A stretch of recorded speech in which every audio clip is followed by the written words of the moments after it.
programa de Demos de qué hablar. Bienvenidas. Hola, Anto. Hola, ¿cómo va? ¿Cómo están? ¿Todo bien? Hoy tenemos muchas invitadas. Hoy tenemos dos, pero hoy vamos a hablar de algo, nada, que nos atraviesa como mujeres, así que arrancamos con Lu, que ella es abogada, especialista en todo lo que tiene que ver con violencia de género, así que nos va a contar un poquito cómo es el tema, qué ejemplos nos puede dar. Así que, bueno, Lu, contanos un poco de vos y cómo arrancaste también a hacer, digamos, como esta orientación también, ¿no? Porque un poco hablábamos de que no todo el mundo también se especializa en estas cuestiones de violencia de género, ¿verdad? Sí, totalmente. Bueno, estamos, como bien estuvimos hablando estos días, frente a un caso que es de Julieta Prandi, ¿no? Que nos viene a interpelar a todas, ¿no? Y a todos también, porque es un caso bisagra dentro de la justicia por los temas en los cuales se están debatiendo y por esto la ley de género, que fue muy cuestionada en estos 2 últimos años, y en estos últimos años se viene cuestionando tanto, ¿no? ¿Por qué nosotras tenemos que tener una protección especial, vamos a decir, ¿no? Y bueno, mi lucha también tiene que ver, siempre hay alguna cuestión que nos interpela, personales, pero también cuando nosotros en lo que es la Facultad de Derecho en la UBA, hacemos en el último año lo que llaman lo que son los prácticos, donde empezamos a recibir a personas de todo tipo de situaciones y problemáticas, y una de ellas era la violencia de género, ¿no? Y empezar a escuchar en cada una de las madres, de las mujeres que venían con esta situación de que no son escuchadas y que los abogados no los escuchan. Lute, me gustaría hacerte empezar a hacer preguntas. No, porque me interesa saber y bueno, que la gente que nos está escuchando sepa un poquito qué es lo primero que escuchás o lo que más escuchás últimamente cuando llega una persona que está sufriendo violencia. Bueno, la primera entrevista que tenemos con la persona, lo primero que es que está con mucha duda de todo lo que está pasando, ¿no? Miedo y culpa. No sabe si lo que está diciendo es real, si es mentira, si está diciendo bien, y tiene miedo de todo lo que va a pasar, de todo el proceso judicial de lo que va a pasar, ¿no? Por lo general ya recibimos a la persona cuando ya realizó la denuncia. Y en esa denuncia son denuncias que la mujer muchas veces va a lugares donde, por ahí, hoy tenemos dos comisarías, tenemos comisarías comunes y tenemos comisarías de lo que significa la comisaría de la mujer. Sí. Que en las comisarías de las mujeres muchas veces están mucho más preparados y orientados para poder acompañar. Entonces muchas veces la mujer va a la comisaría más cercana a su domicilio y el tema es que no están preparados. Entonces ya hubo un manoseo hacia la víctima. Totalmente. Donde hubo preguntas incluso revictimizantes, como por ejemplo, una pregunta es: ¿y vos qué estabas haciendo en ese momento? ¿Sigue ocurriendo esto? Ay, no, es tremendo esto que contás, Lu, y de la mano esto que dice Anto, a mí particularmente me gustaría, porque vos dijiste hoy al principio cuando te presentaste esto de que te interpela, y si tenés ganas, obviamente, y con tu consentimiento, si tenés ganas de contar un poco a la audiencia por qué también, digamos, esto te llevó a dedicarte a, digamos, a las mujeres, a la violencia, digo, porque hay una realidad, siglo XXI, en esta época seguimos desprotegidas, siguen cuestionando esto que vos decías, bueno, ¿qué estabas haciendo? O ¿qué tenías puesto? O miles de cosas que suceden. Así que bueno, me gustaría escucharte un poco, si tenés ganas, por supuesto, ¿no? Bueno, primeramente era encontrarme que yo también estaba siendo víctima de violencia, ¿no? En un vínculo en el cual estaba. Y que en ese vínculo, y era algo que yo me cuestionaba un montón, porque decía, pero yo estudié abogacía, claro. ¿No? Yo estudié, yo tuve esto, y tengo herramientas, ¿no? Y de sentir, pero sos una profesional, ¿no? Y el poder empezar primero a romper con esas vergüenzas y el sentirme sola, ¿no? Que aparecieron mujerazas a acompañarme, que pudieron acompañarme en ese momento y decir, y pasar ese proceso también donde hubo muchísima vulneración de todos mis derechos, incluso como abogada, ¿no? Y no poder incluso decir, no, pero para esto que estás haciendo, esto que vos me estás diciendo como referente judicial, está mal, ¿no? Esto está mal. Y necesitar un acompañamiento también legal, ¿no? Porque uno como abogado no puede estar en ese momento, pero sí encontrarte con esta realidad que decir, uno, que tiene herramientas, que tiene colegas, que tiene gente que te está acompañando, ¿cuántas mujeres que realmente no tienen absolutamente nada y no encuentran un abogado o una abogada con esta perspectiva de género, totalmente, ¿no? Y con esta experiencia que pueda realmente poner en palabras lo que está pasando. Y la importancia de destacar que la violencia no tiene que ver ni con si sos abogada, si sos psicóloga, sí, o sea, nos ha pasado a más de una, me incluyo, he vivido también, Lu lo sabe, Pau también, Marcela, que es paciente mía, también. Sí. Así que, bueno, qué sé yo, creo que hacer red, que es un poco también lo que vamos a hablar hoy, es fundamental, y más en estos casos. Y sobre todo también esto, ¿no? Encontrar de que muchas veces las víctimas de violencia de género no solamente son mujeres, sino que también son madres. Totalmente. Son madres, que es un lugar también difícil, porque de golpe vos tenés que estar pensando en los alimentos de tus hijos y no tenés no tenés como para poder abonar lo que cuesta hoy una consulta jurídica. Entonces, del espacio también ofrecerles a las mamás o a costos accesibles o incluso o a mujeres también que están atravesando esta situación de violencia, que hay que hablarlo, que no hay que callarlo.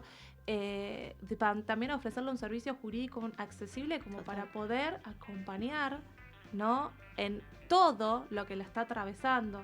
Bueno, ligado a esto, Lu, quería que hoy lo hablábamos un poquito afuera, esto de la ley de salud mental, que es la 26.657, que queda como hasta corto, porque en estas situaciones particulares donde hay mujeres que están literalmente vulneradas, que no tienen, digamos, la economía como para poder sostener un espacio de terapia, digo, es donde más se tiene que también hacer, digamos, un trabajo muy tremendo, y la verdad que no suele suceder, y eso que nosotros somos agentes de salud, y yo una de las cosas que siempre de alguna manera me cuestiono, yo estando en este lugar, es ¿qué podemos hacer cuando somos un montón de psicólogos? Hay muchos psicólogos que tienen perspectiva de género, pero también hay una realidad que digamos, nadie avanza o nadie, o se puede hacer como realmente debería ser, que es que el Estado esté realmente presente, porque no vamos a decir los colegas, ¿no? Porque, digamos, desde este lugar también, digamos, los abogados, o sea, y uno puede hacer hasta donde uno puede, digamos, también. A mí me ha pasado de no cobrarle a un paciente porque literalmente quiero que siga en ese espacio, pero uno no puede tampoco hacerlo con todos, pero bueno, a ver, y ahí creo que está ahí una grieta enorme y estas mujeres quedan totalmente desprotegidas y que, como decías vos, son muchas mamás que tampoco tienen los recursos para ayudar a sus hijos, o sea, es tremendo todo lo que sucede, ¿no? Y también, y cierro con esto, es esta cuestión de una cultura todavía machista, en la que vivimos, una cultura todavía patriarcal, en donde a la mujer se la sigue poniendo en un lugar de debilidad y vulnerabilidad, donde todo el mundo tiene como, o los hombres tienen como esta derecho a la potestad de... la potestad de, bueno, lo vimos con el caso que salió ahora de Julieta Prandi. A ver, y estamos hablando de que era una mujer, y todos se cuestionan, ¿y por qué no hablaba? ¿Y por qué era Decías, no tenés que ni cuestionar. ¿Y no te diste cuenta de lo que te estaba pasando? ¿No? Pero ¿cómo? Total. ¿Por qué no saliste antes? ¿No? Y toda esa cuestión que no es fácil juzgar, ¿no? O sea, uno juzga al otro, e incluso profesionales, lo hablo también como profesionales. Totalmente. Vas a encontrar de todo. Profesionales, y bueno, pero esta que... Y no estamos revisando el contexto de violencia, porque la violencia, recordemos que un poco lo que la ley, la 26.485, que es la ley de violencia contra la violencia de género, la idea es erradicar la violencia contra la mujer, pero en la ley tampoco hay un artículo o algo que te diga que es la persona violenta, por ejemplo, que se tiene que hacer cargo de las terapias de los menores. Porque por lo general lo que pasa, y es la realidad, es que los hombres ¿no? Son quienes también ascienden en sus trabajos laborales. Sí, sí. Y económicamente son los que están más establecidos. Estoy hablando en general, ¿no? Sí, y es por lo que supuesto. cuesta mucho más. Incluso veamos el caso de Julieta Prandi, donde ella ya tenía independencia económica y cómo él la sometió. Lo absorbió por completo.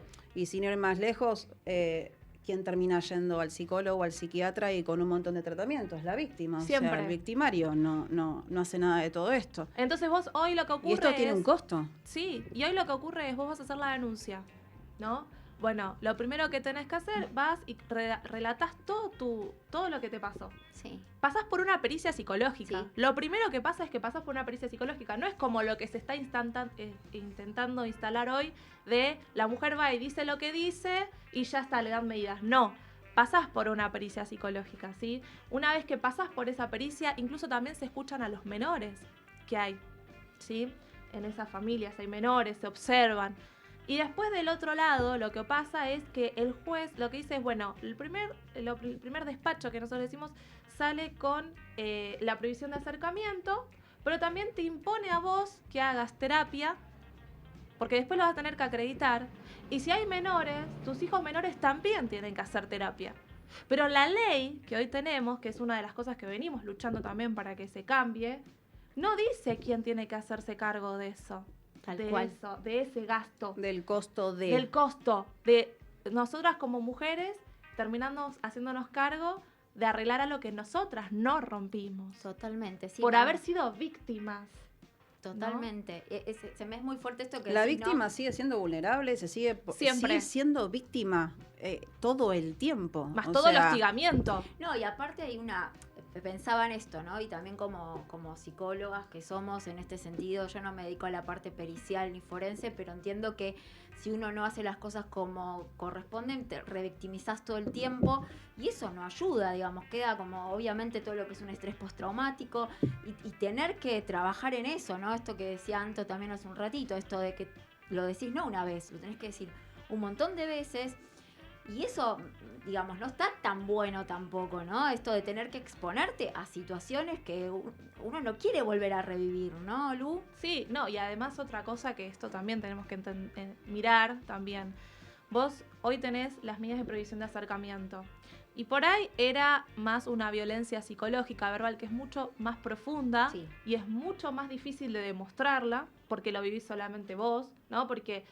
Bueno, hoy justo hablábamos esta cuestión, ¿no? De que la violencia física muchas veces te golpean donde... No hay rastro visible. Claro, donde no se ve. Donde no se ve. Exacto. Entonces, después te dicen, y bueno, ¿dónde te golpeé? Móstrame dónde te golpeé. Bueno, y el tema es cuando vos te tenés que enfrentar a hablar y a revictimizarte una, otra y otra vez legalmente... Estamos hablando, la mujer empieza a tener también un desgaste. ¿Y qué pasó? Vos me golpeaste, te tuve que contar todo lo que me pasó, ¿no? Una y otra vez, incluso si tuviste que pasar por médico legista. Y después supongamos que esta persona violenta no hizo nada durante todo ese tiempo que te dieron, que hoy más o menos son de 6 meses. Como no hizo absolutamente nada, dicen, bueno, la violencia cesó, esto es una medida cautelar, como es una medida cautelar, no podemos renovártela.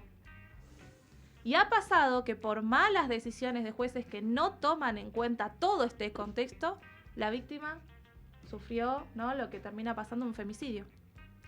Y una colega le tocó un caso donde claro. la policía es quien diligencia, es decir, la policía lleva el papel al victimario sí. y hace esto, que esto es otra cuestión que no se habla mucho, yo no lo he escuchado mucho hablar. Cuando vas a hacer una denuncia de violencia y ustedes están conviviendo, porque por lo general sí. pasa dentro de ese contexto, sí. lo que tiene que proceder es un desalojo, ¿sí?, de la persona. Lo sacan a la persona violenta. Pero a vos te piden que vos te vayas. Ese fin de semana o ese tiempo. Vos te tenés que ir, hasta que lo notifican te tenés que ir. Y vos entonces te preguntan, ¿usted se puede valer por sí misma económicamente? ¿Tiene un lugar para irse? Porque si no, no les podemos dar las medidas. ¿Cómo? Sí, muchas veces pasa eso. Sí. Sí. Y vos tenés que agarrar, por ahí tenés tus criaturas, tus hijos, y tenés que rogarle al cielo que alguna amiga o alguien te abra la puerta hasta que lo notifican y lo sacan, lo desalojan del hogar, ¿no? que es totalmente violento. Es la violencia sobre la violencia. Qué bárbaro. ¿Sí? Y una vez que acontece eso, que vos que en ese tiempo le dieron el tiempo al victimario también de llevarse todo lo que quiso del hogar. Claro. Todo, porque recordemos que también hay un tema importante acá, que es la violencia económica. Totalmente. Bueno, por eso mucha gente, o muchas mujeres mejor dicho, no terminan yéndose porque no tienen a dónde ir, porque no tienen un sustento económico. Por eso digo que es muy fácil opinar desde el otro lado y decir, ¿por qué se dice estando en ese lugar? O sea, uno tiene que entender el contexto por el cual esa mujer está atravesada y qué es lo que pasa, porque como decías vos bien, y me quedó esto resonando, que cuando uno tiene hijos también tenés que velar por tus hijos, no solamente estás vos sola. Entonces, desde ese lugar, muchas veces muchas mujeres no se pueden ir porque no tienen dónde ir, básicamente. Bueno, y en este caso, que le pasa a mi colega, es que a la mujer le dicen, no te podemos dar las medidas ahora, te las vamos a tener que dar el lunes. Y el lunes llega el policía, digamos, tenía ahí las medidas. Lo voy a ayudar mañana porque también hay un tema. Y lo que terminó pasando con esta mujer es que la descuartizaron. ¿No? Y entonces a nosotras nos tratan de locas, nos tratan de que exageramos. Y ahora una de las casos, bueno, esto de Julieta Prandi, había uno de los comentarios que decían, hombres, ahora cuídense de tener cualquier tipo de vínculo porque los van a denunciar y los van a meter presos. ¿No? Ay, no, pero es de hay una frase distorsión, que, ¿no? Perdón, sí, hay una sí, frase sí, que sí. hasta ahora no la escuché, que generacionalmente pasó, pues soy unas generaciones anteriores a ustedes, y es, parece que te gusta. Sí. Esa es la peor de las frases. Creo que no hay nadie que le guste que ser agredido o insultado, maltratado, de todas las maneras posibles. Y la primera es, no te vas porque parece que te gusta. O sea, no solo nos cuestionan si decidimos quedarnos por qué, sino que encima pareciera que fuera que provocamos la situación y que nos gustara. Entonces, esa es otra de las frases que muchas veces el que está al lado dice, si no se va, es porque le gusta. Y vos te sentís maniatado y encima cuando vos decís buscar a alguien que te dé lugar para quedarte, también ese alguien tiene miedo que le vayas con todo ese problema a ver si le doy de lugar a esta chica y después viene el marido y golpea la puerta y los vecinos. También esa persona tiene ese miedo y entonces te encontrás con un montón de puertas cerradas. Sos víctima, primero sos víctima de la persona. Después sos víctima social porque te están juzgando permanentemente si te gusta, si provocaste la situación o por algo será.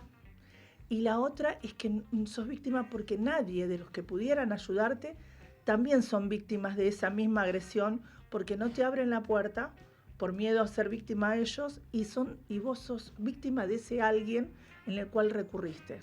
Entonces es un montón de recursos que se te caen, digamos. Cuando vos estás sentado, desde el momento que decidís decir, voy a tomar mi vida y voy a decir qué es lo que me pasa, cuando te pones a pensar en toda la cantidad de no que encontrás, callás nuevamente. Sí.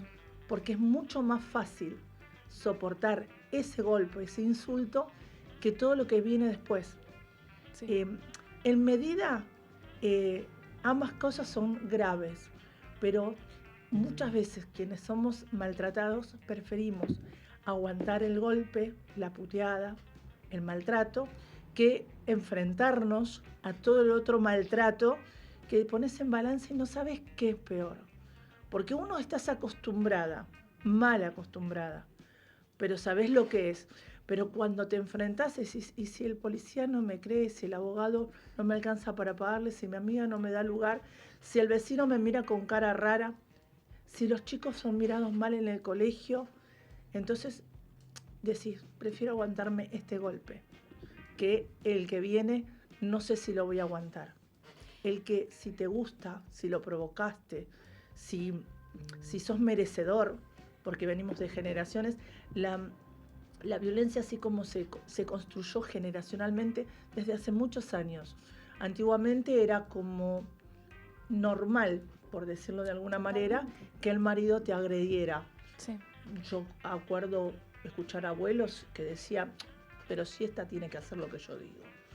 Generacionalmente se fue construyendo, se fue sacando un poquito, digamos, la figura de la mujer como sometimiento visible. Visible, ahí me gustó lo que dijiste. Visible, porque el no visible sigue estando. Totalmente. Pero generacionalmente se construyó así y muchos nos creímos merecedoras, porque nuestras generaciones, nuestros abuelos, nuestros padres nos educaron así, merecedoras, o que era parte de nuestro ser tener que aguantar, tolerar y soportar. Claro. Marce, quiero agregar algo. Primero, ante todo, agradecerte. Gracias. Marce es paciente mía, no le es fácil. Es una valiente, es una resiliente. Fue víctima, es víctima.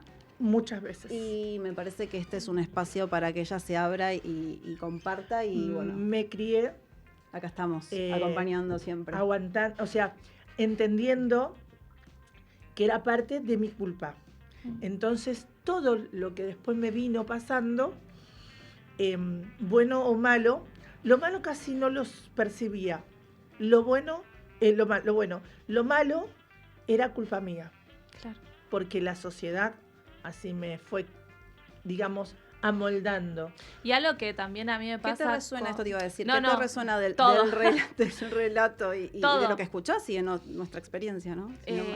Pero algo de lo que pasa es esto que es tan... Primero, nada, gracias por tu testimonio. Pero esto es tan profundo porque uno piensa que la víctima de violencia la tenemos que encontrar en una zanja tirada, ¿no? Toda rota, ¿no? Uh-huh. Y que la realidad es que las primeras violencias que empiezan son verbales. Totalmente. Siempre. Verbales, sexuales muchas veces. Sí. Donde uno le dice no, o que accedes a tener relaciones para que al otro se calme en su nerviosismo. Uh-huh. Y te estás sometiendo una y otra vez. Y la ley lo que habla es prevención, ¿no? Protección, sanción y asistencia. Pero lo que busca la ley que hoy nosotros tenemos y que hay que defenderla, porque aunque nos sigan diciendo de que hay denuncias falsas, que no estamos diciendo de que no existan, pero son las mínimas, porque te hacen pasar por un montón de pericias para lograr demostrar toda la violencia que pasaste, ¿no? Es esto, garantiza el derecho de todas las mujeres a vivir una vida libre de violencia y discriminación. Y lo que vos te encontrás cuando las víctimas que yo acompaño hoy en día como abogada es que aparece también un hostigamiento de la familia. Sí. Y entonces muchas veces me pasa que me llaman, que esto es importante, contale todo a tu abogado. Mira, hoy pasó por adelante de la puerta de mi casa. Hoy fue al colegio de los chicos. Hoy me hizo tal cosa, o la hermana de él vino, o el hermano de él vino a decirme tal cuestión, o los familiares. Porque cuando el agresor pierde el control, porque lo que estamos hablando acá es una pugna de poder, ¿no? Y una pérdida de control. Y cuando vos le decís, basta, vos no me vas a seguir violentando, vos no me vas a seguir hostigando, aparece inmediatamente una forma nueva de violencia. Totalmente. Por eso es importante... Es el segundo capítulo. Sí, que contemos. Ahí empieza. Porque me pasó con una clienta que no terminó con algo más grave, pero sí estuvo hospitalizada. Porque ella a mí no me contó que él había dejado cosas en su casa, ¿no? Y entonces él con esa excusa mandó a un amigo, y en realidad era él, a buscar las cosas. Y en ese momento aprovechó para darle una golpiza, lastimarla, porque encima tiene la bronca, le hicieron la denuncia. Y por lo general, vamos a hablar esto que para mí es importante.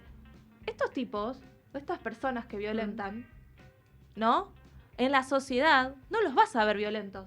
No, bueno, por eso son características muchos de los psicópatas manipuladores. Sí, claro. O sea, eso está. ¿Sabes que lo que vos decías? Hay una película que se llama Cerrando el Círculo, Rompiendo el Círculo. Esa película muestra tal cual lo decís vos. Primero empieza con una cuestión de violencia psicológica y después directamente le hace creer el famoso gaslighting, le hace creer a la persona que está equivocada, que ella es la que tiene la culpa, un poco lo que decías vos. O que lo provocó. Bueno, agradecerte también que estés dando tu testimonio.